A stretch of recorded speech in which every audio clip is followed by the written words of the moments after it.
Assalamualaikum warahmatullahi wabarakatuh. Untuk materi minggu ini, materi limit dan turunan, itu yang akan kita bahas adalah tentang teorema limit tak hingga dan limit fungsi aljabar di tak hingga.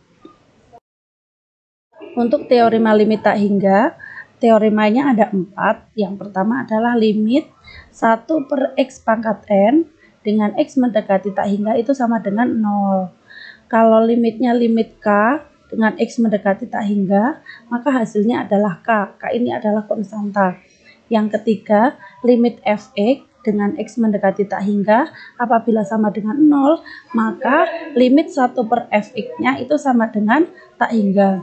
Kebalikannya dengan nomor 4, apabila limit fx dengan x mendekati tak hingga itu sama dengan tak hingga, maka limit 1/fx dengan x mendekati tak hingga sama dengan 0. Ini yang terpenting. Nah, apabila ada bilangan berapapun, apabila dibagi 0 hasilnya adalah tak hingga. Sedangkan 0 dibagi bilangan berapapun itu hasilnya sama dengan 0. Nah, selanjutnya adalah limit fungsi aljabar di tak hingga. Ada 2 bentuk, ada bentuk yang pertama tak hingga dibagi tak hingga, yang kedua nanti akan kita bahas di pertemuan selanjutnya. Untuk yang bentuk tak hingga dibagi tak hingga itu dapat diselesaikan dengan cara ini. Apabila ada limitnya ini pangkatnya dilihat ini aja, ini pangkat tertingginya selalu berkurang ke bawah, yang atas pangkat tertingginya m, yang bawah pangkat tertingginya n. Dengan x mendekati tak hingga, ini kalian tinggal lihat pangkatnya. Kalau yang m-nya lebih kecil dari n, itu hasilnya pasti sama dengan 0. Kalau m sama dengan n, berarti hasilnya adalah a per p. Tinggal diambil koefisien a dan sama koefisien p. Kalau pangkatnya yang m itu lebih besar dari n, berarti hasilnya adalah tak hingga. Berarti jawabannya cuma ada 3 ya. Yang penting dilihat pangkatnya. Contoh yang pertama, limit 4x pangkat 3 ditambah 3x dibagi 7 dibagi 6x pangkat 2 dikurangi 10x ditambah 2 dengan x mendekati tak hingga. Ini tinggal kalian lihat pangkat tertinggi yang pembilang itu adalah 3, sedangkan pangkat tertinggi yang penyebut adalah 2. Karena besar yang atas, pangkatnya kan besar yang atas, berarti hasilnya pasti tak hingga. Karena yang atas lebih besar daripada yang bawah. Contoh yang kedua, ini dilihat pangkat tertingginya kan adalah 3, kita lingkari, sedangkan yang bawah pangkat tertingginya adalah 5.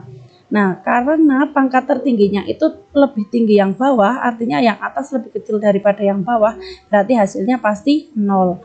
Kalau tinggi yang atas hasilnya tak hingga, kalau tinggi yang bawah hasilnya 0. Contoh satu lagi. Nah, kalau yang ini pangkat tertingginya adalah x pangkat 10, yang bawah x pangkat 8. Ini tinggi yang atas, berarti hasilnya sama dengan tak hingga. Yang D. Nah, yang ini atasnya pangkat tertingginya adalah 4, yang bawah pangkat tertingginya adalah 3. Karena sama, berarti ini tinggal dihilangkan semua. Diambil koefisiennya. 12 dibagi 3. Karena sama, 12 dibagi 3 itu sama dengan 4. Yang kelima, nah ini kan masih ada yang harus dikalikan. Ini 5x kuadrat dikalikan x dulu. Jadinya 5x pangkat 3. 5x kuadrat dikalikan 3 jadinya 15x pangkat 2. Yang ini pangkat tertingginya /3. Kita lingkari. Yang bawah pangkat tertingginya juga 3. Karena sama, ini coret semua. Hasilnya adalah 2/5. Yang F sama, ini yang bawah harus kita uraikan dulu. Jadinya seperti ini. X kalikan 2x, 2x pangkat 2. X kalikan 1 jadinya X. Min 3 kalikan 2x jadinya min 6x. Yang terakhir min 3 kalikan positif 1 jadinya min 3. Ini 1 dikurangi 6 kan jadinya gini. 2x kuadrat kurangi 5x kurangi 3. Dilihat pangkat tertingginya. Pangkat tertinggi yang atas adalah 2. Pangkat tertinggi yang bawah adalah 2 juga. Berarti tinggal diambil koefisiennya, ini dihapus, ini dihapus. Yang atas koefisiennya adalah negatif 4, yang bawah koefisiennya adalah 2. Jadinya negatif 4 dibagi 2, hasilnya sama dengan negatif. Sekian untuk materi hari ini. Selamat belajar.